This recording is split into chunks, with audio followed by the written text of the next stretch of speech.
ఈరోజు రాజంపల్లి ఆయుధ సేవ దినాల సందర్భంగా వైఎస్ఆర్ కాంగ్రెస్ పార్టీ ప్రభుత్వం చేసిన వైఎస్ జగన్మోహన్ అభిమానులందరికీ, రాజేంద్ర అభిమానులందరికీ, భూచేపల అభిమానులందరికీ శిరస్సు వచ్చి నమస్కారం తెలియజేస్తున్నాను. ఈరోజు నిజంగా మీ అందరూ చూస్తుంటే ప్రతి ఒక్కరి కళ్ళల్లో ఆనందం. వైఎస్ఆర్ కాంగ్రెస్ పార్టీ జెండా రెగులబలాడుతుంటే ఉత్సాహం. కుర్రోళ్ళందరూ రగిలిపోతున్నారు. ఎప్పుడు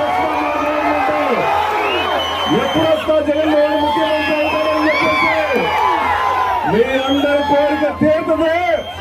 మళ్ళా మన కోసం దమ్మున నాయకుడు, నిజాయితీకి మారిపోయారు, మాట తప్పని మరమ్మతు వంశంలో పుట్టిన మన వైఎస్ జగన్మోహన్ రెడ్డి గారు 2029లో సీఎం అవడం ఖాయం. ఇలాగ నుంచి వచ్చేస్తుంటే ముఖ్యంగా ఆ మహిళా వాళ్ళందరూ కూడా షేక్ హ్యాండ్ ఇచ్చి కూడా నిజంగా సంతోషంగా అనిపించింది. సుమారుగా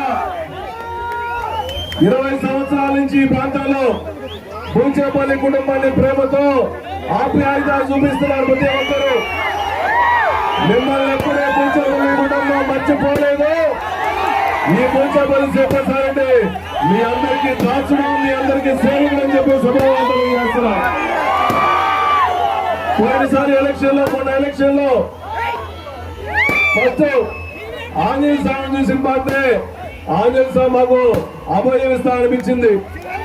రాజంపల్లి వాసులందరూ కలిసిన తర్వాత అన్నా ఈసారి ఎలక్షన్ మీరు వచ్చారు కాబట్టి నేను చేస్తున్నాను, లేకుంటే చేసేవాడిని కాదనిపించిన తర్వాత నాకు ధైర్యం వచ్చింది. నా మనుషులు, జగన్ మనుషులు వైఎస్ఆర్ కాంగ్రెస్ పార్టీని ప్రేమించే ప్రతి ఒక్కరు కూడా గెలిపిస్తారని నమ్మకం నాకు వచ్చింది. మీ అందరి ఆశీస్సులతో, అక్కా చెల్లెల ఆశీస్సులతో, అన్నా చెల్లెల ఆశీస్సులతో, బడుగు బలహీన ఆశీస్సులతో మంచి మెజార్టీతో గెలిపించినందుకు ఎప్పుడూ నమస్కారం తెలియజేస్తున్నాడు. ఈ రాష్ట్రంలో ఈవీఎం గాలి ఎన్ని జరిగినప్పటికీ కూడా 11 మందిలో శివప్రసాద్ రెడ్డి ఉన్నాడనంటే మీ అందరి తల అని చెప్పి సభావంలో చేస్తున్నాం. ఇటువంటి ప్రజలు ఎప్పుడూ మర్చిపోవడం చెప్పి సభావంలో చేస్తున్నాం.